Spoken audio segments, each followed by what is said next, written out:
And we begin this morning with new video out of North Charleston. Our crews got this footage in just the past few hours. Fire crews joined by police along North Red Avenue. Dispatchers tell us a fire there broke out on the 5600 block. Several fire trucks there with their hoses out. We've asked if this was tied to another fire in the same location hours earlier. What a chaotic situation it was breaking overnight. Crews were spread out all over the place, getting new information about a reported shooting, an officer-involved crash. But first, we told you about this morning's fire call on North Red Avenue. I'll take a look at that video in the upper left. That was another fire call in North Red Avenue.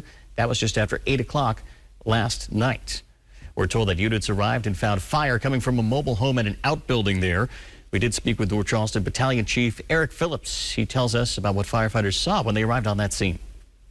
Upon arrival on location, we found we had 2 structures burning, and we committed to doing extinguishment. We also had the assistance of City of Charleston and St. Andrews Fire Department help us extinguish the fire. Fire was brought under control within 45 minutes.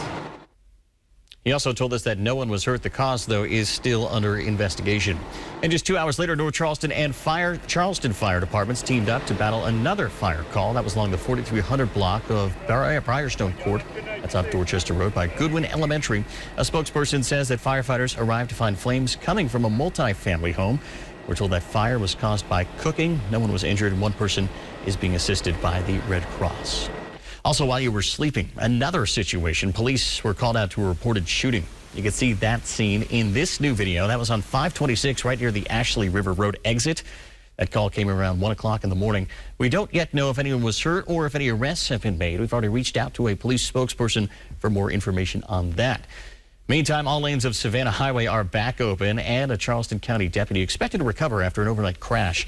Deputies tell us that happened on Highway 17 near Dobbins Road, not far from 526 in West Ashley. A sheriff's office spokesperson says that deputy was on her way to a call of a foot chase. We're told that multiple people were taken to the hospital, including that deputy. We don't know yet who was at fault for that crash. The Highway Patrol is investigating. We've reached out to them, asking them what led up to that wreck. And you may have gotten some or all of those push alerts about those stories last night. If not, be sure to download the ABC News 4 app. It's free.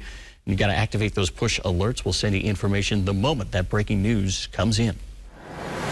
If you like yesterday's weather, more of the same on the way for today. Warm temperatures, dry conditions. Right now, it's a comfortable start to our Thursday. 63 here in Charleston, 55 in Somerville, a bit cooler there. Moncks Corner as well in those 50s. So you may need a light jacket or a sweater in some of those inland counties, but along the coastline, warming nicely through the day.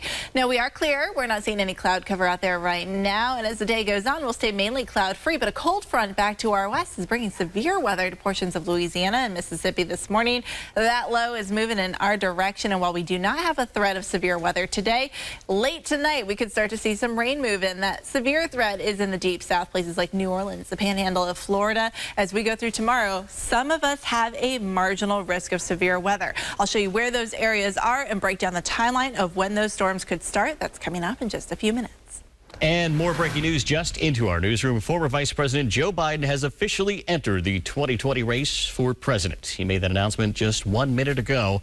The former U.S. Senator enters as a likely front-runner in some of the early nominating contests to take on President Trump. Biden, of course, the 20th Democrat now to enter that race. This ABC News 4 Traffic Tracker Report is sponsored by Fred Anderson Toyota of Charleston. Starting with a live look outside at I-26 East and West at the College Park Road exit, you can see traffic is moving along in both directions. No delays happening as of right now in this area. Taking a look at drive times from Somerville to downtown Charleston, still a 21-minute commute, which is still average. And from Ashley Phosphate Road to downtown Charleston, that drive time is at 12 minutes. We're going to send things out now to Trooper Bob, the only traffic tracker live on the roads with you every morning, providing that real up-to-date live report from the roads. Bob, what are you seeing in the area that you're in? Good morning, Megan. Good morning, everyone. Happy Friday Eve. All right, traffic coming towards us. If we get traffic coming towards us, it's headed out to the base there, a joint base Charleston coming down from Goose Creek. I took a look at Rivers Avenue. You're looking good right there at the merge in 52 and University Boulevard as you come down and head towards I-26. Also, you're looking good if you continue down Rivers Avenue towards 526. Back to you guys. Bob, thank you. It's being called the first of its kind medical facility in the entire state, a place where people living with Alzheimer's or dementia can get the care they need and hopefully at the same time keep their minds as sharp as possible. Alexandria Savage got an up-close look at that facility and joins us live now. In Alexandria, we understand they're welcoming new clients as early as today. That's right, John. There is a ribbon cutting here at Alice's Clubhouse on Bowman Road this afternoon. Staff say they just want to make sure you know that their facility is an option. There are 7 clients currently enrolled and registered, but there is room for up to 30. This place is for people suffering from the early to mid stages of dementia. Staff say nostalgia is key to treatment, from the color of the paint on the walls to the newspapers from the 1930s. Everything here is designed to stimulate the minds of patients. Music is magic. They love to sing and dance. And so we want to have them come here to have some fun and have that sociability.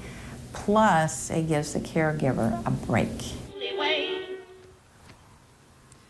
This facility is open Monday through Friday, 8:30 a.m. to 4:30 in the afternoon. It's also a one-stop shop in caring for clients. There are nurses, doctors, physical speech, and occupational therapists on staff. Sancho says working with the small staff and familiar spaces makes it easier on clients and their families. If you'd like to see if your loved one would be a right fit for here at Allison's Clubhouse, they say you can sign up for a trial day. And in the next half hour, I'll tell you just how much this could cost you and your family. Working for you in Mount Pleasant, I'm Alexandria Savage, ABC News 4. Alexandria, thank you. And another ribbon-cutting event is happening today. Trident Medical Center will open its 14-bed inpatient rehabilitation unit. That new unit designed to provide patients easy access to inpatient rehab services, all part of a $34 million expansion of technology and care services at that hospital. Your voice in your future this morning. Another Democratic candidate will visit South Carolina today. New Jersey Senator Cory Booker will be stopping in Spartanburg. There, he'll discuss his plans to begin addressing what he calls environmental injustices around the country. It's Booker's 5th trip to South Carolina since announcing his candidacy.